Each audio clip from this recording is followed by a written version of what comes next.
कि मांगो क्या चाहती हो तुम। और उन्होंने वरदान मांगा है, मुझे ये वरदान दीजिए प्रभु कि मुझे एक सुंदर सी पत्नी मिल जाए। विवाह की याचना की है और कहने लगे भगवान यह तो बड़े ही हास्य का प्रश्न है। भगवान को बड़ी जोर से हंसी आई है और वे हंसने लगे और मुस्कुरा कर बोले, आपने पत्नी की कामना से इतने दिनों तक घोर तपस्या की है पत्नी को प्राप्त करने के लिए।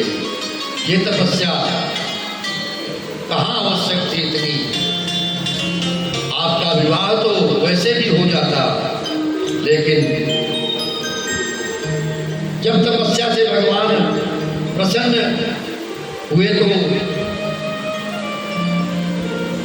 और कहने लगे, आपने पत्नी की कामना से क्यों इतने वर्षों तक तपस्या की? मैं तो पहले से ही जानता था आपके मन की बात, कि आपके मन में क्या चल रहा है और आपका भाव क्या है, आपकी इच्छाएं क्या है।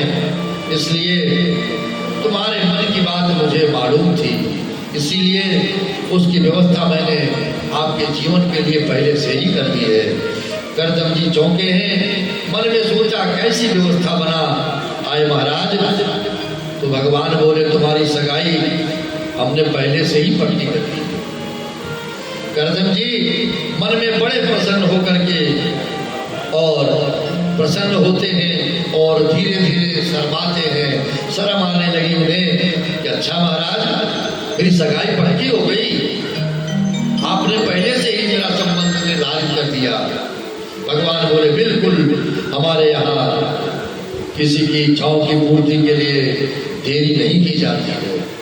जो हमें भजता है, जो हमें याद करता है, जो हमारा भजन करता है और जीवन में संतोषी है कि ठीक है मेरे गोविंद ने जितना दिया है मुझे और जितनी कृपा प्राप्त हो रही है वो हमारे लिए पर्याप्त है और इसी कामनाओं की पूर्ति हम शीघ्र से शीघ्र करते हैं। अच्छा, अब आपने बात पक्की करी है तो ठीक ही होगी, पर कहाँ की है ये तो हमें बता दीजिए, वो है कहाँ की रहने वाली? भगवान बोले, वैसे वो यहाँ की नहीं है और कहाँ की है? कहने लगी कि प्रजापति ब्रह्मा के पुत्र सम्राट मनु की वे पुत्री हैं और जिनके साथ बात पक्की की गई है। तो कर्दम जी बोले, महाराज तो सगाई तो पक्की हो गई, फिर तो शादी की तारीख भी आपने हमारी पक्की कर दी होगी, तो वो भी तो हमें बता दीजिए और कुछ हमें तैयारियां भी करनी होगी, जैसे कि अपने नाते रिश्तेदारों को बुलाना होगा, सूचना देनी होगी और सभी के रहने ठहरने का इंतजाम करना होगा और सबसे अधिक जो कठिन है जीवन का कार्य, निमंत्रण कार्ड बांटना, निमंत्रण छपवाना, इन सब में तो समय लगेगा। तो भगवान बोले, हाँ भाई सब हो गया, शादी में विलंब नहीं है, परसों के दिन तुम्हारा विवाह हो जाएगा। इतनी जल्दी, इतनी शीघ्रता के साथ परसों अपनी पुत्री के सहित यहाँ पर मनु महाराज पधारेंगे। चलिए, अच्छा हुआ। ये सुनकर कर्दम जी बड़े प्रसन्न हुए हैं और ऊपर से मुंह लटका करके बोले, आपने हमारी शादी तो पक्की कर दी, पर भगवान मैं तो शादी की एक शर्त में, मैं अपनी शादी एक शर्त से ही करूंगा। एक शर्त है, अब ये शर्त कहाँ से बीच में आ गई? अभी तो घोर तपस्या की जा रही थी कि पत्नी मिल जाए, हमारी शादी हो जाए। अब शादी में शर्त हम लोगों की क्या चल सकती है कि हम शर्त पे शादी करेंगे? कभी होगी शादी, कभी नहीं होगी। वो कहेंगे कि अपने घर में बैठे रहो तुम अपनी शर्त लेकर के। इसलिए लेकिन भगवान बोले, कैसी शर्त? कर्दम जी ने कहा, मैं शादी तभी करूंगा जब आप मेरे घर बेटा बन करके आओगे। जय हो। नहीं तो हम शादी करेंगे ही नहीं, अपना विवाह भी नहीं करेंगे, भले ही आपने जिसका पक्का कर दिया हो। भगवान बोले देखो भाई ऐसा मत करो, तुम्हें शादी तो करनी ही पड़ेगी, और रही बात बेटा की तो हम बेटा बन करके तुम्हारे आ जाएंगे, ये मेरा वचन है, तुम चिंता मत करो। इतना कह करके भगवान मुस्कुराए हैं। जब मुस्कान प्रेम की हो और मुस्कुराहट पूरे चेहरे पर झलकने लगे तो समझ लीजिए ये मुस्कान जो है, ये आनंद जो है हृदय से है।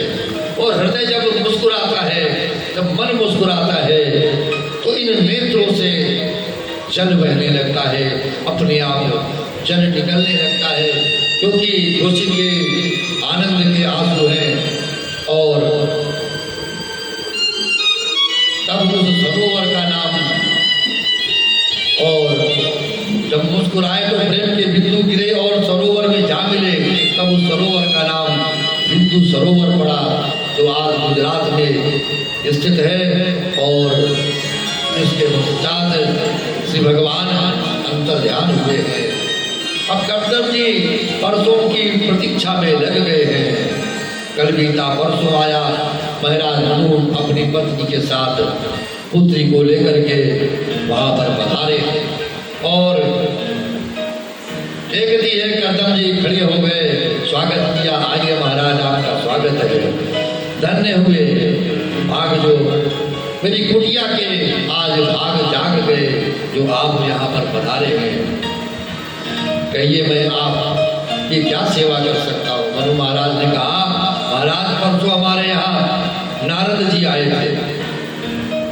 श्रीमन नारायण नारायण, नारद का नाम जीभ पर आते ही बद्री विशाल भगवान की छवि नेत्रों के सम्मुख आ जाती है। मेरे प्रभु का दर्शन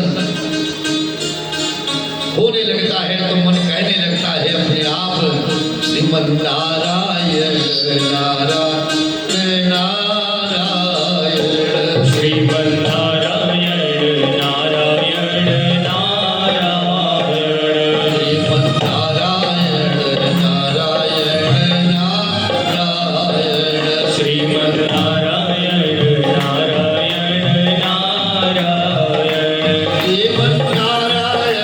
नारायण, श्रीमन नारायण नारायण नारायण, भज मन नारायण नारायण नारायण, भज मन नारायण भज मन नारायण नारायण नारायण, भज मन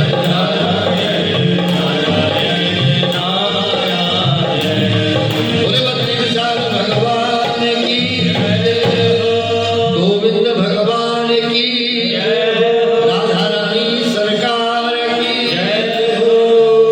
और आपका इतना बखान किया कि सुनते सुनते मेरी बेटी ने आपको ही अपना पति बनाने का निर्णय कर लिया। इसलिए मैं अपनी बेटी को समर्पित करने आया हूँ, कृपा कर इसे स्वीकार करें। पर कर्दम जी ने कुछ जवाब नहीं दिया है। ये देख करके मनु महाराज घबराए कि कहीं महात्मा जी मना न कर दे। मनु महाराज बोले मुनिवर, मैं जानता हूँ कि आप तपस्वी हैं, पर कन्या भी कोई कम नहीं है। मैंने आपको वचन दिया है, मेरी पुत्री आपके गृहस्थ आश्रम को धर्मानुकूल चलाएगी और